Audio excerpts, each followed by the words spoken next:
Story. The Devil's Workshop was written by John Roeburt and stars Brandy Bones in the role of Tony, Bina Mendozza as Tina, Emily Bach as Sergeant Tracy, and Kat Bastow plays the Devil. Good evening, friends. This is your host to welcome you through the creaking door into the Inner Sanctum. Come in, come in! Well, I had my musical bonnet on last night, went looking for the lost cord, and I found it. Some joker was wearing it as a necklace. I had to cut him loose from the ceiling beam to get the cord. Oh, fun! Later on, we sang sentimental songs. Everyone was so touched in the head. One boy got so hysterical he fell, ran himself right through. There he lay dead, but no blood. The zombie. The party broke up when everyone broke down. Oh yes, a little life in an evening can be deadly.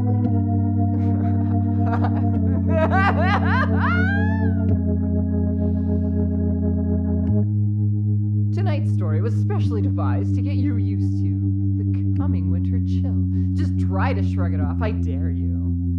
Our hero is Tony Morello, creator of The Devil's Workshop, a talented young man with a genius for evil. The Devil's Workshop. I created it, and I live in it. Living with me is every murderer who ever amounted to anything. Hatchet men, pathological killers, Bloody Mary, and the dee-da-doo devil himself. We live in it, all of us, with one difference only. I'm flesh and blood, and they are wax. My hands made them. It's a good business. I can't keep up with all the cash orders pouring in from the wax museums all over the world. It's a good business, except sometimes it gets in the way of your love life a little. Your partner wonders about you sometimes. Tony, how did you end up with such a strange occupation? Maybe because I'm strange myself. And maybe because my name is Morello. Morello? Do you see that figure standing alongside the refrigeration room? The chubby little bald fellow with the face of an angel? Mm-hmm. He shot 9 men before a sheriff posse got him. He's Caesar Morello, my old man. Sometimes your girl Tina forgets that the blood around her is make-believe, and that the lunatic faces of homicidal killers are only wax. Oh, Tony! Did Bloody Mary just swing at you with her axe? No, not Mary. It was the devil. I could swear it moved just now. Tony, look! What? What do you want me to see? The devil, grinning and moving his lips. Look, Tony, I'm not crazy. No, you're not crazy. He's always grinning and moving his lips. Always? And moving around the room, always restless. Today he's behind this killer, tomorrow that killer, watching Hickman the butcher, and always grinning and moving his lips, like he's egging him on. Do you know what you're saying? Forget it. Things happen to you in my kind of workshop. You turn in for the night on an iron arm cot, and the shop comes alive. You are the wax, and they are the flesh and blood, and all of them are having the time of it for themselves with the devil to party with.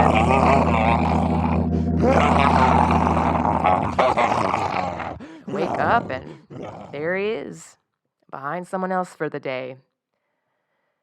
Then you wake up, and he's gone. The devil is no longer in the workshop, as if he just got up and went out on the town. Tina! Yes, Tony? What are you trying to pull here? Pull? I don't understand. The devil. He's nowhere in the workshop. Tony, what are you saying? Well, that you were here during the night and carried him off. No one else could have gotten in. Why would I want to steal your devil? Well, I reported it to the police as a theft. To a Sergeant Tracy. Ah. Somebody stole your devil, you say? A wax devil. Is there another kind? You were asleep and the door was locked? Yes. Any windows to the loft? Yes. Leading to the fire escape, but they were bolted from the inside. Well, if the door and windows were locked, how do you figure the robbery was worked? I don't know. Could he have, walked out? The devil, I mean. Well, I don't know.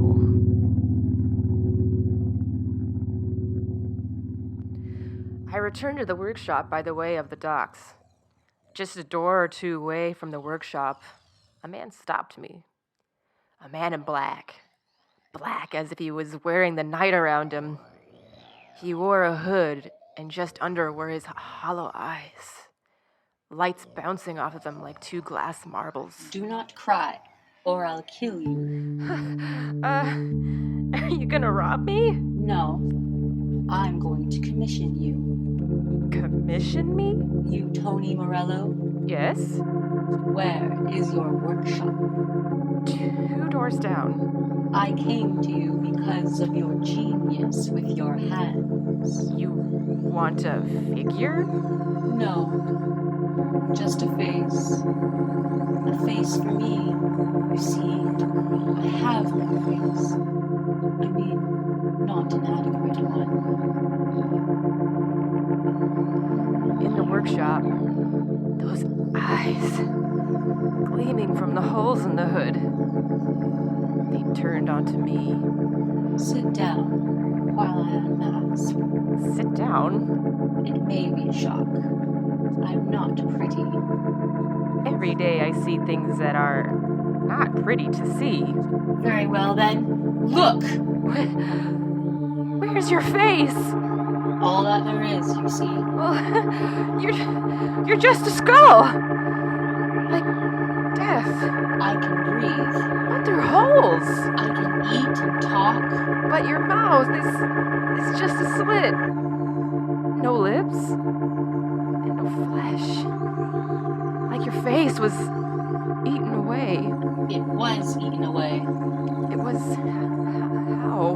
Do you really want to know? I can't stand it. It was a bandit somewhere in desert country. The bandit had a sense of the grotesque. He didn't like my face, he said. So, you want a face? From me? Yes, But a waxed face? What good will it do? you're not only to comply, not to judge. You will rebuild my face. You will remodel a nose, lips, and a chin. But, out of wax? That's crazy. It's better to go in for surgery. I want a wax face. Template firm and durable as those dummies, but handsomer. I want to be handsome. In fact, as handsome as you.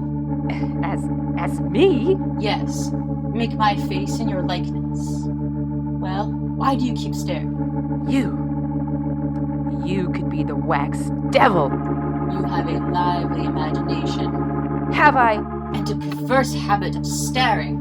Now what's running through your imagination? What I just said. You could be the wax devil. I could be what? The wax devil that disappeared this morning. All right, touch me and satisfy yourself, and get this over with so you can work on my face. Feel my hand. It's flesh. And blood too, believe me. Or would you prefer experimenting with a pin? No. Do you still think I'm your missing devil? You couldn't be. But I got to work. I paused myself in the wall mirror and rebuilt his face in wax. A fine-shaped nose and strong chin like mine. I mixed the colors into the wax to get a reddish glow into the cheeks. I made the face durable as much as my skill could. And when it was modeled to the warm mask, I kept him in the refrigerator as long as I dared. You now have a face. Let me see it. Where's your mirror? Over there. Ah, good job, Tony. I can breathe and I can talk. You planned your work intelligently. Look at me. I could be you in wax. Yes, you could be me. How long can the face last? Indefinitely, if you keep the core temperature. Then I will live here with you. With me? I must. What better than here than I'll have your hand at my disposal in your refrigerator room. Besides, I want to show you my gratitude by rewarding you. Rewarding me how? By making you rich, enormously rich. Money, jewels, treasure. Okay, and where would all that be coming from? From everywhere in the world, from banks, from merchants, and from misers. I forgot to tell you, not only do I not have an actual face, I haven't got a conscience either.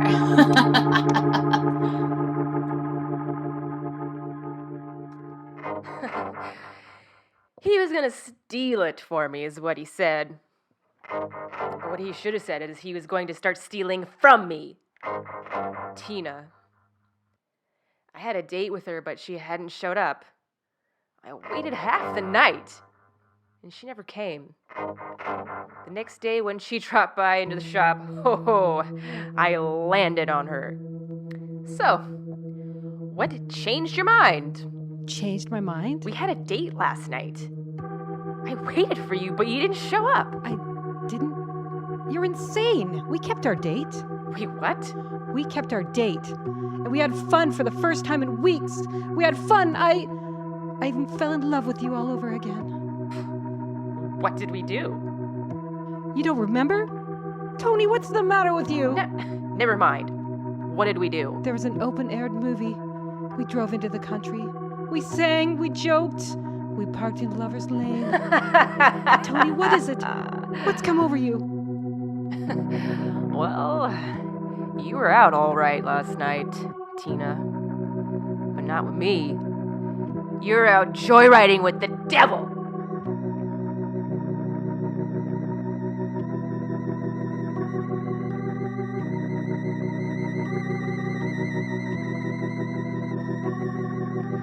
After that first date, the devil and Tina kept palling around with each other night after night.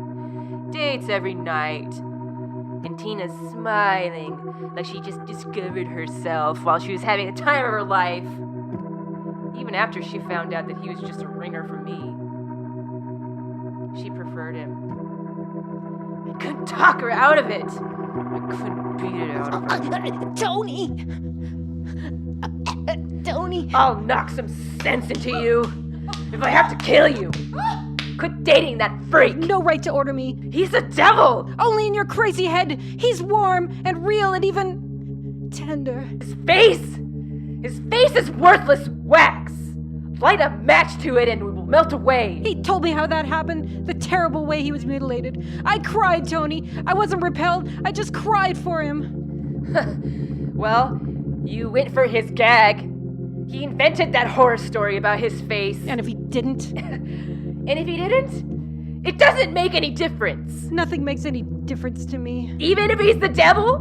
Not even then. All these days you've been telling me he's the devil. A thing with that false face and no conscience. And while you've been telling me all that, do you know what I keep thinking, Tony? What I keep whispering to myself? What? What do you keep thinking? How exciting it is to be in league and in love with the devil. Are you surprised, Tony? I watched her laugh as if she was having a fit, moving away from me deep into the workshop, losing herself in a crowd of wax figures, hatchamen and crazy killers. I followed her with my eyes as far as I could, and suddenly I saw her as someone else. She wasn't Tina anymore. She was Mary! Bloody Mary! Tina! Tina, come back! Tina! Don't go! She went down the stairs, gone, running from me. I went back into the workshop. I had to get a hold of myself. I was seeing things. You seemed a little unsettled, Tony. You. Yes, me. You handled Tina very clumsily. What? Were you spying? I couldn't help overhearing you. I was there in your refrigerator room. You know, you got Tina in a crazy spell. She adores me, and quite naturally. What do you mean, quite naturally? It's not just the striking resemblance you and I now bear to each other that draws Tina to me. It's far more than that. I'm more her kind. I don't understand you. She told you she found me exciting. Couldn't you guess why? If this is just talk to drive me crazy, to get even for the pushing around I give her. No, it's more than that. You see, you and I are superficially the same, and quite matched mentally. Neither of us can lay due too much claim to sanity, but you have one attribute that I don't possess, and it's a lack of that, attribute in me that attracts Tina. Huh? What haven't you got that attracts Tina? A conscience. You think I'm joking? I don't think you know Tina. On the contrary, you don't know her. You see her simple and lovely and good. In fact, you want to like that. Consequently, you repress her, where I free her. Now I know. You're the devil. Scheming to remake Tina in your image. Have you seen her before? Did you see the curious transfiguration she underwent when she dared to free herself and laugh? Really laugh? Yes. She seemed to change right under my eyes. Seemed to change into what? An older face. Wild and crazy. Gloating like Bloody Mary waving her axe. Bloody Mary. Back there with the wax figures. Like Bloody Mary!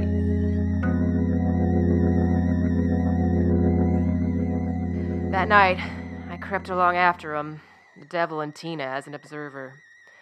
Along the harbor front where the ghosts of ships float in blackness. In a small park in the fancy East End where tired men sit on benches and dream into the river. I watched them work as a team, Tina and the devil. Smoothly, every move coordinated, as if both powered by one instinct. The sitter got up to go, and then he screamed suddenly in a struggle. The devil had him in a vice in his arms, and Tina swung the axe. I've been so wrong about Tina. The devil was right. Her face, looking down at the victim, was the face of a maddened killer. The face of Bloody Mary. The devil promised a reward by making me rich, and he hadn't forgotten. For you, Tony. A small down payment on my gratitude for this face. A man's wedding band. It's not much, but the wretch had little worth stealing. Only a watch, a few paltry dollars, and this ring. The money goes to Tina. I will keep the watch. I don't want the ring. But you must take it. It brings the three of us closer, and ensures the two of us against notions you may entertain about the police. It also suggests another way you will eventually become a problem to me. How will I become a problem? You took the wedding band reluctantly, but soon you will become bolder, greedier. Soon you will want more. Soon you will demand Tina, too. you will try to recapture her from me. I want no part of Tina. I do. Tina, I never want to lose you to Tony. I don't think you ever will. Will you marry me then, right away? Tina, no! Whatever you've done, you can't marry the devil. But I can, Tony. I can. And I will. And they did. And I watched. And do you, Tina, take this man to be your lawfully wedded husband? I do. Please place the ring on her finger. The ring. I forgot about the ring. Tony! Yes. A wedding band you acquired earlier. May I borrow it for the bride? Yes. I have it here in my pocket.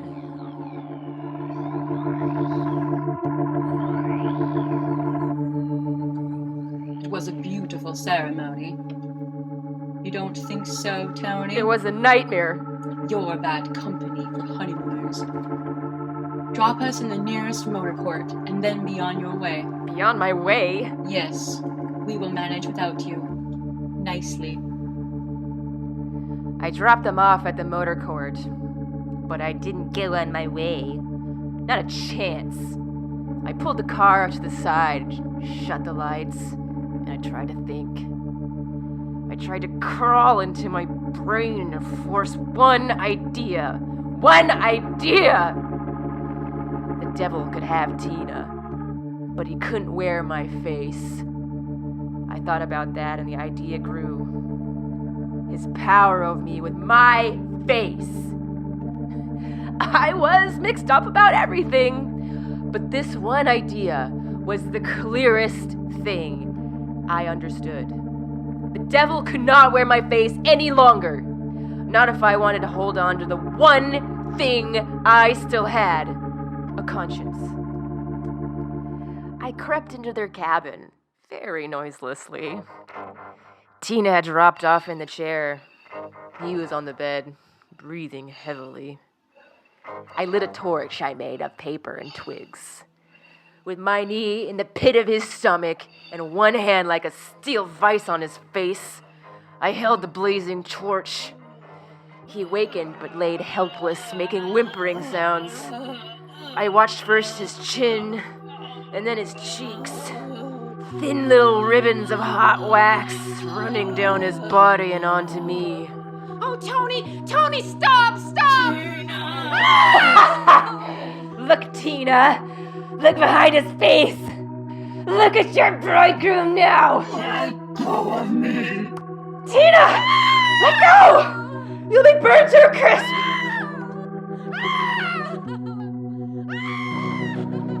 I escaped. I rolled in the dirt outside to put out the flames on my clothes. Tina didn't escape. When she saw the flames were too much and that it was too late to save him, she flung herself across him on his funeral pyre.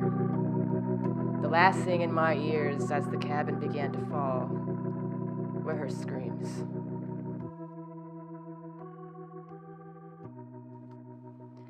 I'm back in the devil's workshop now, trying to wind down. Making plans to junk everything in here. Sergeant Tracy's here with me, trying to make sense of what he checked of my story. I had a whole group of specialists go through the rubble of that cabin that burned to the ground. I saw it in the fire. I destroyed his face. And Tina. Yeah, I know. You told us that already. There weren't two corpses in rubble, Tony. Just a lot of wax. Wax over everything. The devil? Was undoubtedly that wax figure you reported missing. But Tina. Checking over your workshop just now, I find another figure in your inventory missing. Another figure? Bloody Mary. Bloody Mary is missing? See for yourself. I didn't know exactly what you did the other night in acting out your hallucination, but there is no doubt in my mind that the two people who were burned in that fire was a wax devil and a Bloody Mary. A man was axed to death and robbed in a park in the East End, you say? That murder never took place, Tony. So I'm crazy. Well, let's just say you took that weird business you're in a little seriously. Well, that just about explains everything, more or less. Does it? Does it? There is one big question mark we're all trying to slough off at the department, because if we don't, we will all start looking under our beds at night. One big question, Sergeant? We went through the rubble of that cabin with a fine comb, and all we found, as I said, was wax. And this wedding band. A man's wedding band.